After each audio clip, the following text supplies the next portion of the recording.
जय माता दी भक्तजनों, कैसे हैं आप सब। आप सभी पर माता रानी की कृपा बनी रहे। चलिए आज सुनते हैं श्री कृष्ण और राधा से जुड़ी एक और सुंदर सी कथा।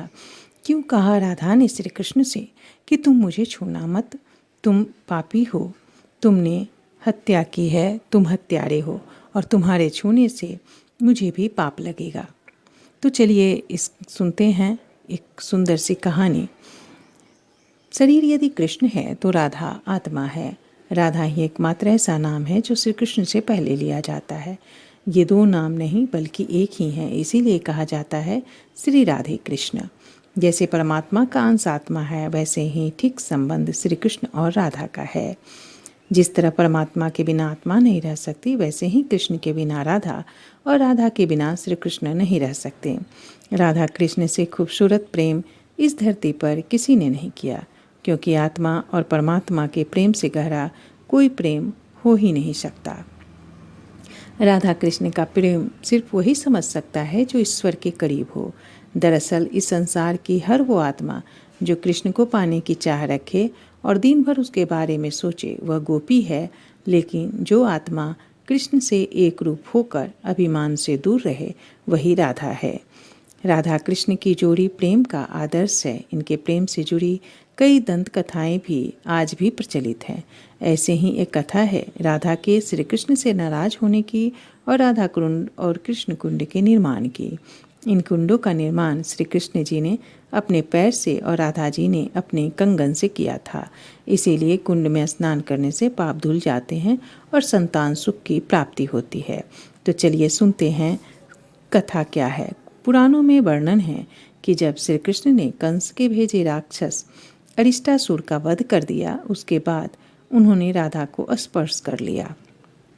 तब राधा जी उनसे कहने लगी कि आप कभी मुझे स्पर्श मत कीजिएगा, क्योंकि आपके सिर पर गौ हत्या का पाप है। आपने मुझे स्पर्श कर लिया है और मैं भी गौ हत्या के पाप में भागीदार बन गई हूँ। यह सुनकर श्री कृष्ण को राधा जी के भोलेपन पर हंसी आ गई। उन्होंने कहा, राधे, मैंने बैल का नहीं बल्कि असुर का वध किया है। तब राधा जी बोली, आप कुछ भी कहें, लेकिन उस असुर का भेष तो बैल का ही था, इसीलिए आपको गौ हत्या के पापी हुए। यह बात सुनकर गोपियाँ बोली, प्रभु, जब बत्रासुर की हत्या करने पर इंद्र को ब्रह्म हत्या का पाप लगा था, तो आपको पाप क्यों नहीं लगेगा। श्री कृष्ण मुस्कुराकर बोले, अच्छा, तो आप सब बताइए कि मैं इस पाप से कैसे मुक्त हो सकता हूँ। तब राधा जी ने अपनी सखियों के साथ श्री कृष्ण से कहा कि जैसे हमने सुना है कि सभी तीर्थों में स्नान के बाद आप इस पाप से मुक्त हो सकते हैं। यह सुनकर श्री कृष्ण ने अपने पैर के अंगूठे को जमीन की ओर दबाया और पाताल से जल निकल आया। जल देखकर राधा और गोपियाँ बोली, हम विश्वास कैसे करें कि यह तीर्थ की धाराओं का जल है। उनके ऐसा कहने पर सभी तीर्थ की धाराओं ने अपना परिचय दिया और इस तरह से हुआ श्री कृष्ण कुंड का निर्माण। लेकिन राधा जी ने फिर भी कान्हा जी से कहा कि मुझे छूना नहीं, क्योंकि तुम जिस तीर्थ में स्नान किए हो उस तीर्थ में स्नान करने से हमारा शरीर पवित्र नहीं हो सकता। जब कृष्ण ने राधा जी और गोपियों को उस कुंड में स्नान करने को कहा, तो वे कहने लगी कि हम इस गौ हत्या में लिप्त पाप कुंड में स्नान नहीं कर सकती और इसमें स्नान करने से हम भी पाप की भागी हो जाएंगी। तब श्री राधिका जी ने अपनी सखियों से कहा कि सखियों, हमें अपने लिए एक मनोहर कुंड तैयार करना चाहिए। उस कृष्ण कुंड के पश्चिम दिशा में वृषभासुर के क्रूर से बने एक गड्ढे को श्री राधिका जी ने खोदना शुरू किया। गीली मिट्टी को सभी सखियां और राधा जी ने अपने कंगन से खोदकर एक दिव्य सरोवर तैयार कर लिया। श्री कृष्ण जी ने राधा जी से कहा कि तुम मेरे कुंड से अपने कुंड में पानी भर लो।